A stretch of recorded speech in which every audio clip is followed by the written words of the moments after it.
Hello from Kingfisher, Oklahoma. We've been going through the book of Job, and we're in Job 16 and 17 today.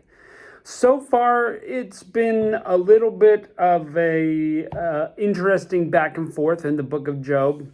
Job has had these super tragedy. He's lost everything, material possessions, his home, his children have all died, and all his servants. He's lost everything except his wife, who doesn't really encourage him. She says, curse God and die. No help. So he's in mourning, and his friends come by, and they sit for 7 days and 7 nights in silence. And after that, they decide to jump in and chat. Well, Job hears from his friends, and continuously we just heard Eliphaz once again remind him that, hey, bad things happen to bad people. And that has been all three friends' advice so far. And Job, however, responds that he's innocent and has been maintaining his innocence. And we know from the story that it isn't because Job did anything, because we saw in the spiritual world God and the adversary, the devil, talking about it. And so the adversary, the devil, was allowed to test Job to see if he would turn his back on God, which he hasn't done.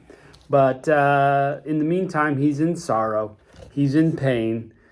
He doesn't understand. He's crying out to God, but he's not really sinning in it. So in these chapters, Job is responding to Eliphaz. For the second time, Eliphaz has spoken. This is Job's response. Look, man, you're no comfort. Walk a mile or two in my shoes. My grief is still tough. God has wearied me out. He tears me up. He chews on me. He is under attack of the wicked. He's saying God has been heaping punishments on him. He's full of mourning. He's full of weeping, but he's still protesting his innocence in the situations. Look, God, my friends are scorning me. Can't someone plead my cause before you?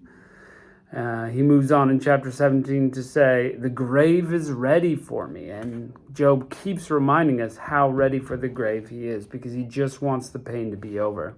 Look at my friends. They're mocking me. They have no understanding. They're not wise. I have sorrow. And it's weird that the upright should be this sorry. But please, look at me. Did I sin? Did I not sin? Show me my faults. Nobody can seem to do that. And he says, the clean hands need to be strengthened. So help me, because I'm innocent. I've got unwise friends, my days are dark, and I wish I could just die. So not very uplifting on its own. And that's why you've got to read things in their context. Because if you just read this chapter, it would be pretty miserable as Job's days. But we know from the beginning of the story what happened. And we will know the conclusion at the end of things. So you've got to kind of read to have the understanding. You can't just pull a verse or two out and go, check this out. You need to know what it means. So here we go. Job chapter 16. Then Job answered and said, I've heard many such things. Miserable comforters are ye all. Shall vain words have an end? Or what emboldeneth thee that thou answerest? I also could speak as you do, if your soul were in my soul's stead. I could heap up words on you and shake my head at you. Look, if we switched places, I could do what you're doing. But I would strengthen you with my mouth, and the moving of my lips would assuage your grief. Though I speak, my grief is not assuaged. And though I forbear, what am I eased? But now that he hath made me weary, and thou hast made desolate all my company. Now that God has worn me out with this trial, you make company desolate. It's not pleasurable.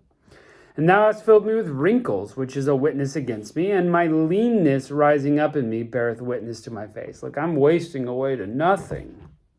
He teareth me in his wrath who hateth me. He gnashes upon me with his teeth. Mine enemy, that's also another way to say he's shaking his fist. Mine enemy sharpeneth his eyes upon me. They have gaped upon me with their mouth. They have smitten me on the cheek reproachfully. They have gathered themselves together against me. It just doesn't seem to go right for Job. Everyone's against him. God hath delivered me to the ungodly and turned me over to the hands of the wicked. I was at ease, but he has broken me asunder. He has also taken me by the neck and shaken me to pieces and set me up for his mark. That's quite a picture. Can you just see God picking Job up and just shaking his life? Kind of feels like that's what happened. He lost everything all at once. His archers compass me about, and cleaveth my reins asunder, and doth not spare. He poureth my gall on the ground. He breaketh me with breach upon breach. He runneth upon me like a giant. It's like God is attacking me. I soothed sackcloth upon my skin, and defiled my horn into the dust. My face is foul with weeping, and my eyelids is the shadow of death. Not for any injustice in my hands. Also, my prayer is pure. So he's like, I'm in mourning. I've got sackcloth. I've got dust. I'm weeping and crying. I look like death warmed over. But it's not because I'm unjust. I've been pure. My prayer is pure. O earth, cover not thou my blood, and let my cry have no place. Also now, behold, my witness is heaven, and my record is on high. My friends scorn me, but mine eye poureth tears unto God. Oh, that one might plead for a man with God, as a man pleadeth for his neighbor. When a few years are come, then I shall go the way whence I shall not return. I'm going to die in a few years anyway. So he's wishing someone would plead his case before God, but nobody's stepping up to do that. Chapter 17. My breath is corrupt. My days are extinct. The graves are ready for me. Are there not mockers with me? And doth not mine eyes continue in their provocation?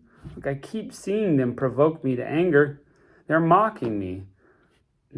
I'm innocent. Lay down now. Put me in surety with thee, who will strike hands with me. For thou hast hid their heart from understanding. Thou shalt not exalt them. He that speaketh flattery to his friends, even the eyes of children shall fail.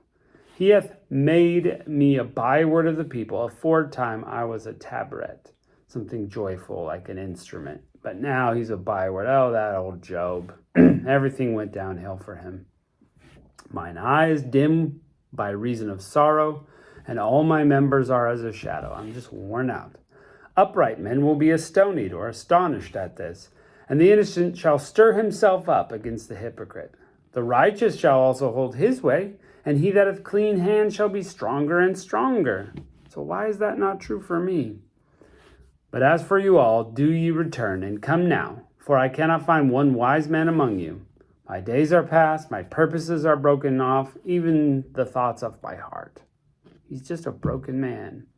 They change the night into day, and light is shorter because of darkness. If I wait, the grave is mine house. I have made my bed in the darkness. I have said to corruption, thou art my father. To the worm, thou art my mother and sister.